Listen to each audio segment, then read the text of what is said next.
भगवत गीता की ऐसी 15 बातें जो आप जान लीजिए जो हमारे जीवन में बहुत काम आती हैं। ऐसी एक नई ऊर्जा के लिए, आपकी एक प्रेरणा के लिए हम भगवत गीता, जो कि श्री कृष्णा द्वारा अर्जुन को कही गई बातें, जिनमें दुनिया का पूरा ज्ञान है और सारे प्रश्नों के उत्तर दिए गए हैं, तकरीबन 700 श्लोक और 18 अध्याय में से कुछ 15 बातें मैं आज आपके लिए लेकर आई हूँ।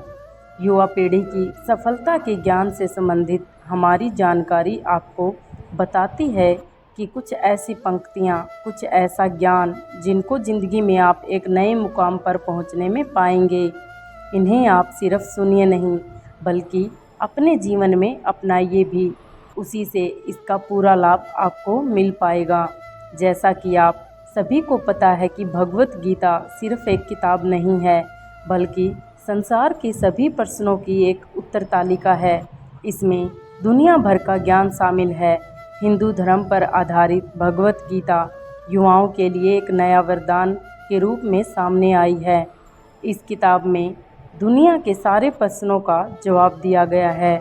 इस किताब की बातों को अगर आप जीवन में उतार लेते हैं तो आप अपने आप को एक नए राह पर पाते हैं, जिस राह पर पहुंचने का कुछ लोगों का सपना होता है।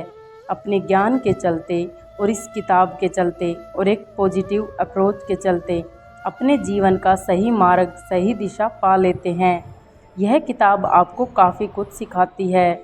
नंबर 1 पर श्री कृष्णा कहते हैं, कर्म करो, फल की चिंता मत करो। हमें अपने कर्मों पर ज़्यादा ध्यान नहीं देना चाहिए अपने फल की तुलना में, क्योंकि हमारे जैसे कर्म रहेंगे वैसे ही हमारा फल रहेगा। हम अगर बिना रुके कर्म करते जाएंगे तो एक ना एक दिन हमें उसका फल बहुत ही बड़े आकार में मिलेगा ही मिलेगा। इस बात को श्री कृष्ण भगवत गीता की किताब में बड़े आसान शब्दों में बताते हैं कि हमें अपने कर्म पर इतना ध्यान नहीं देना चाहिए कि हम जब अपने कर्म करें तो हम अपने फल की अपेक्षा ना करें, उस कर्म को करते जाएं और बड़ी उपलब्धि हासिल करें। नंबर 2 पर श्री कृष्णा कहते हैं, भगवान को याद शरीर से नहीं मन से करना चाहिए। भगवान को हम जब तक शरीर से याद करते हैं तब तक भगवान हमारे प्रतिरूप में बात नहीं करते हैं। जब तक हम ईश्वर को अपने मन में बसाकर उन्हें सच्चे दिल से याद नहीं करेंगे तब तक भगवान खुद हमारे प्रत्यक्ष नहीं आएंगे, क्योंकि भगवान सिर्फ उन्हीं लोगों के साथ रहते हैं जो उन्हें सच्चे दिल से मानते हैं, उनका आदर सम्मान करते हैं। इसलिए श्री कृष्ण अर्जुन को बताते हुए कहते हैं कि अगर भगवान को सच्चे मन से याद करते हैं तो भगवान हमारा साथ जरूर देते हैं, हमारे अंदर एक सकारात्मकता भर देते हैं और एक नई ऊर्जा का निर्माण करते हैं, जिससे हम अपने जीवन को सफलता के मार्ग पर खड़ा कर देते हैं। और भगवान उन्हीं का साथ देते हैं जो उन्हें मन से चाहते हैं। नंबर 3 पर श्री कृष्णा कहते हैं, स्नेह और सदाचार की भावना हमेशा रखनी चाहिए। श्री कृष्ण कहते हैं कि अगर हमारे अंदर सदाचार, स्नेह का प्रेम भाव होगा तो हम लोगों को ज़्यादा अच्छी तरह समझ पाएंगे, उनसे अच्छे व्यवहार रख पाएंगे, हम समाज का भला कर पाएंगे, लोगों में अच्छी सीख दे पाएंगे, लोगों को भलाई करने के लिए प्रेरणा दे पाएंगे। अगर हमारे अंदर सदाचार और प्रेम भाव की भावना होती है तो पूरी दुनिया हमारे साथ होती है, पूरी दुनिया हमारे लिए खड़ी रहती है, क्योंकि हम जितना ज़्यादा प्रेम भाव लोगों के प्रति रखेंगे उतना ही प्रेम भाव लोग हमें देंगे। प्रेम भाव से दुनिया का अस्तित्व है और प्रेम भाव से ही दुनिया का विनाश है। प्रेम भाव के बिना जीवन असंभव है, क्योंकि अगर लोगों के बीच प्रेम भाव नहीं होगा तो लोग एक दूसरे को कभी समझ ही नहीं पाएंगे, एक दूसरे में ईर्ष्या की भावना को पैदा करके इस पूरी सृष्टि का विनाश का कारण बनेंगे। नंबर 4 पर श्री कृष्णा कहते हैं, हमेशा अपने क्रोध पर नियंत्रण रखें। श्री कृष्ण कहते हैं कि क्रोध को पी जाना ही बेहतर है, क्योंकि जब हमें गुस्सा आता है तो काफ़ी सारा नुकसान कर देता है और हम गुस्सा किसी और व्यक्ति पर निकाल देते हैं, जिससे दोनों के मध्य बुराई की भावना उत्पन्न होती है। इसलिए श्री कृष्ण ने क्रोध को बहुत ही खराब माना है और कहा है कि व्यक्ति को क्रोध नहीं करना चाहिए। उसको अगर किसी बात पर क्रोध आ भी रहा है तो उस बात को वह शांतिपूर्वक सुने, समझे और उस परिस्थिति को देखकर उसमें सुधार करे, ना कि क्रोध करे। क्रोध एकमात्र ऐसा जरिया नहीं है। क्रोध से कुछ भी हासिल नहीं होता है, ना ही कुछ सुधार होता है। क्रोध से सब कुछ बर्बाद ही होता है। इसलिए क्रोध ना हम कभी करें और ना करने दें। इस बात को अगर जीवन में अपना लिया तो आप लोगों को कुछ नए नज़रिए से देखेंगे, जिससे एक नई ऊर्जा उत्पन्न होगी और इस ऊर्जा से आपके जीवन पर बहुत ही गहरा प्रभाव पड़ेगा और आपकी ज़िंदगी काफ़ी हद तक निखर कर सामने आएगी। नंबर 5 पर श्री कृष्णा कहते हैं, मिट्टी से बने हो, मिट्टी में ही मिल जाओगे। श्री कृष्ण ने क्या खूब कहा है कि हम व्यक्ति एक कठपुतली हैं जो कि आते हैं इस दुनिया में और चले जाते हैं। उनके ना तो आने का समय निश्चित रहता है और ना ही जाने का समय निश्चित रहता है। एक सीमित समय के लिए आते हैं और इस दुनिया से चले जाते हैं। इस बात को श्री कृष्णा अपनी इन पंक्तियों में कहते हैं कि व्यक्ति मिट्टी से ही बना है और वह मिट्टी में मिल जाता है। उसका अस्तित्व सिर्फ इतना ही है। इसलिए व्यक्ति को लोभ लालच की भावना नहीं रखनी चाहिए, क्योंकि ना तो वह कुछ लेकर आता है और ना ही वह कुछ लेकर जाता है। नंबर 6 पर श्री कृष्णा कहते हैं, क्या लेकर आए थे, क्या लेकर जाओगे। श्री कृष्ण कहते हैं कि व्यक्ति इस दुनिया में ना कुछ लेकर आया था और ना कुछ लेकर जाता है। फिर व्यक्ति इतना लालच, लोभ और अहंकार किस बात का दिखाता है, जब उसके पास अपना कुछ भी नहीं है, उसके पास उसका नाम भी खुद का नहीं है, वह भी दूसरे ही देते हैं, तो लोग अपनी लालच क्यों दिखाता है। व्यक्ति ने ये क्यों भूल जाता है कि वह इस दुनिया में कुछ लेकर नहीं आया था और ना ही कुछ लेकर जाने वाला है, पर वह लोगों में बुराई पैदा करता है, लोगों को नुकसान पहुंचाता है, इस जगत के स्रोतों का गलत इस्तेमाल करता है, पर वह यह भूल जाता है कि वह कुछ लेकर जाने वाला नहीं है, सब कुछ यहीं छूट जाएगा। नंबर 7 पे श्री कृष्ण कहते हैं, चिंता छोड़ धैर्य रखना सीखो। इस दुनिया के लोगों की यही परेशानी है कि वह किसी न किसी बात को लेकर चिंता करते रहते हैं और दूसरों की ज़िंदगी में नज़र डालते रहते हैं और देखते हैं कि उनकी ज़िंदगी कितनी आसान है, कितनी अच्छी है, पर वह अपनी ज़िंदगी की बुराई करते रहते हैं, चिंता करते रहते हैं। हर व्यक्ति को जीवन में किसी न किसी बात की परेशानी रहती है, पर उसे अपनी ज़िंदगी कभी अच्छी नहीं लगती, उसे दूसरों की ज़िंदगी अच्छी लगती है, उसी पर उसकी नज़र रहती है। इस बात को श्री कृष्ण कुछ यूँ कहते हैं कि हमें चिंता छोड़कर ध्यान रखना चाहिए कि जीवन में जो कुछ भी होगा अपने निश्चित समय पर होगा, उस पर हमारा कोई हाथ नहीं है, ये हमारे हाथ में नहीं है। इसलिए चिंता छोड़कर हमें अपने कर्म पर ध्यान देना चाहिए, क्योंकि अगर हमारा काम अच्छा होगा तो सब अच्छा होगा। इसलिए चिंता छोड़कर धैर्य रखो, जो होना है वह होकर रहेगा। नंबर 8 पर श्री कृष्णा कहते हैं, त्याग को अपनाओ। जिंदगी में त्याग बहुत अहम भूमिका निभाता है। जो व्यक्ति त्याग करना जानता है वह अपने जीवन में सब कुछ पा लेता है जिसकी वह चाह रखता है। वह ऐसे मुकाम पर पहुंच जाता है जहां पर कभी वह जाने की सिर्फ सोचा करता था। ऐसे मुकाम को हासिल करने के लिए हमें अपनी ज़िंदगी में काफ़ी कुछ छोड़ना पड़ता है। हमें अपने ऐशो आराम और अपनी रोज़मर्रा की ज़िंदगी को छोड़कर कुछ ऐसी ज़िंदगी को अपनाना पड़ता है जिसको हम कभी जीना नहीं चाहते हैं, पर उस ज़िंदगी को जीकर हम अपने आने वाली ज़िंदगी को इतना बेहतर बना लेते हैं कि हमारा पूरा जीवन सफल हो जाता है। इसलिए श्री कृष्ण कहते हैं कि जीवन में त्याग करते रहना जरूरी है। अगर हम त्याग नहीं करेंगे तो इस जीवन का कोई उद्देश्य नहीं रहेगा। जीवन में त्याग करना जरूरी है।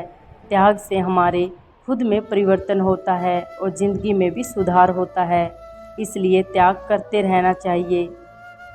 नंबर 9 पे श्री कृष्णा कहते हैं परिश्रम पर विश्वास रखो। श्री कृष्ण कहते हैं कि हमें अपने परिश्रम पर विश्वास रखना चाहिए। अगर हम अपने परिश्रम पर विश्वास रखेंगे तो हमें कभी हार का सामना नहीं करना पड़ेगा। अगर हम अपने कर्म, परिश्रम, मेहनत पर अटूट विश्वास रखकर उसे कायम रखेंगे तो हमें उससे बहुत अच्छे परिणाम मिलेंगे। वह परिणाम आपको जीवन जीने में बहुत आसान होंगे, क्योंकि एक परिश्रम ही है जो एक रंग को राजा बना देता है और एक राजा को रंक बना देता है। अगर आप परिश्रम और सही निर्देश और सही दिशा में काम करते हैं तो जीवन में सफल होना पक्का ही है। पर अगर आप अपने परिश्रम पर विश्वास नहीं रखते हैं, उसमें आप धोखा करते हैं, तो आप याद रखना कि आप धोखा भी खुद के साथ कर रहे हो। नंबर 10 पर श्री कृष्णा कहते हैं लोगों को स्नेह से जीतो। लोगों को स्नेह प्रेम भाव से ही जीता जा सकता है। अगर हमें लोगों के बीच रहना है तो उनसे सदाचार का व्यवहार रखना जरूरी होता है। अगर हम उनसे प्रेम भाव से बात करते हैं तो वह भी हम वैसे ही हमसे बात करते हैं। हम अगर उनका आदर सम्मान करेंगे तो वो भी हमारा आदर सम्मान करेंगे, क्योंकि सम्मान देने से ही मिलता है और सम्मान प्रेम भाव से ही हासिल किया जा सकता है। बिना स्नेह प्रेम भाव के लोगों को जीतना बिल्कुल नामुमकिन सा है। अगर हम लोगों से अच्छे से बात नहीं करेंगे तो लोगों को हम बिल्कुल भी पसंद नहीं आएंगे और इससे हमारी हार होगी। अगर हमें लोगों को जीतना है, उनके मन में, हृदय में एक अच्छी जगह बनानी है, तो उनका सम्मान और उनके लिए प्रेम भाव हमारे अंदर उपस्थित होना चाहिए। नंबर 11 पे श्री कृष्ण कहते हैं जैसा करोगे वैसा ही पाओगे। श्री कृष्णा कहते हैं कि हमारे कर्म ही हमारा परिणाम होता है, क्योंकि जैसी करनी वैसी भरनी। अब ऐसा ही हम भरेंगे। हमारे कर्म हमारे कल को दर्शाते हैं। हम एक दिन के कर्म करने से कोई महान व्यक्ति नहीं बन जाएंगे। हमें अपने कर्म को लगातार करते रहना पड़ता है और सफल होने के बाद भी, अच्छे परिणाम आने के बाद भी हमें उन्हें लगातार करते रहना पड़ता है, उन्हें कामयाब बनाने के लिए। क्योंकि एक सफल व्यक्ति को सफलता तभी मिलती है जब वह उसकी कदर करना सीख जाता है, उसे कायम रखना सीख जाता है। अगर व्यक्ति सफलता को कायम रखना नहीं सीखता है तो वह सफलता उसके पास कभी नहीं आती। इसलिए श्री कृष्ण अपनी आसान पंक्तियों में कहते हैं कि आप जैसा करोगे वैसा ही पाओगे। इसलिए अपने कर्म को इतना मजबूत, इतना सदाचार और इतना शिष्ट भरा बनाइए कि आप सब कुछ हासिल कर पाएँ जिसकी आप चाह रखते हैं। नंबर 12 पर श्री कृष्ण कहते हैं धर्म को अपनाओ। श्री कृष्णा कहते हैं कि धर्म को अपनाना हमारे अस्तित्व में है, वही हमारी पहचान है। हम अपने धर्म से पहचाने जाते हैं, क्योंकि हमारा जितना अच्छा धर्म होगा उतना अच्छा हमारा आचरण होगा। अपने आचरण को सुंदर बनाने के लिए हमें अपने धर्म को और भी बेहतर बनाना पड़ेगा। हम अपने धर्म को मानते हैं पर उन्हें अपने जीवन में उतारकर अपनाकर नहीं देखते हैं।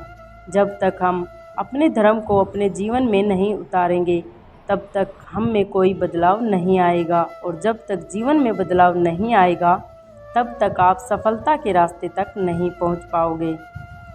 नंबर 13 पर श्री कृष्णा कहते हैं हमेशा सकारात्मक सोचिए।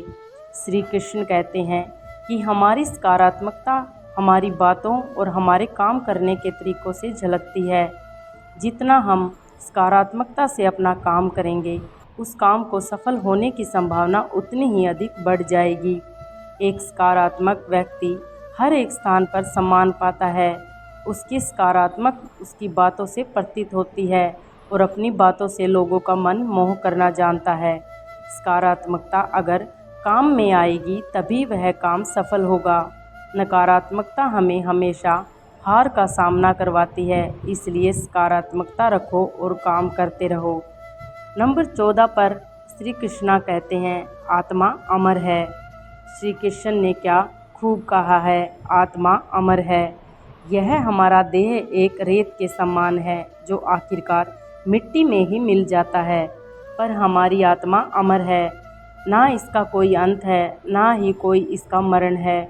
हमें कोई भी या हमारे शरीर को मार सकता है, पर हमारी आत्मा को नहीं मार सकता।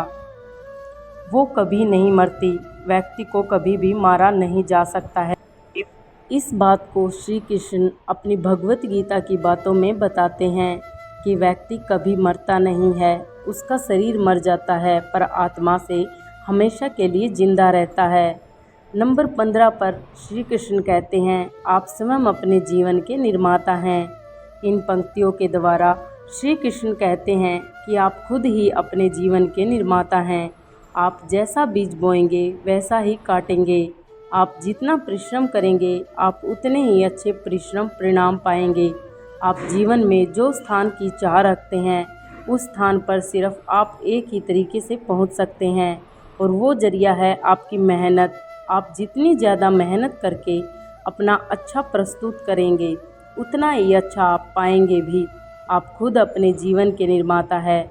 आप अपने जीवन को बना सकते हैं और बिगाड़ भी सकते हैं, पर लाखों लोग अपने जीवन में कुछ ऐसी आदतों को अपना लेते हैं जिससे वह अपनी राह कभी नहीं खोज पाते, वह रास्ते से भटक जाते हैं। हर एक व्यक्ति बड़े बड़े स्थान अपने जीवन में चाहता है, पर वह उसके लिए काम नहीं करता है, और इसका परिणाम है कि वह कुछ बन नहीं पाता है। आपको अगर अपने जीवन में कुछ करना है तो आपको खुद अपने जीवन के निर्माता बनना पड़ेगा और उसे निर्माण करना पड़ेगा। जब तक आप नहीं सीखते तब तक आप जीवन में कुछ भी नहीं कर सकते हैं। इसलिए श्री कृष्ण कहते हैं कि आप अपने जीवन के स्वयं ही निर्माता हैं। इसलिए आप अपना ज़्यादा समय अपने काम को करने में ही निकालें। श्री कृष्ण द्वारा दिया गया ज्ञान जो आज पूरी दुनिया भर में एक वरदान के रूप में साबित होता है, हजारों साल पहले इस दुनिया के सारे प्रश्नों का एक किताब में समाधान दे गए, और ये किताब है भगवत गीता।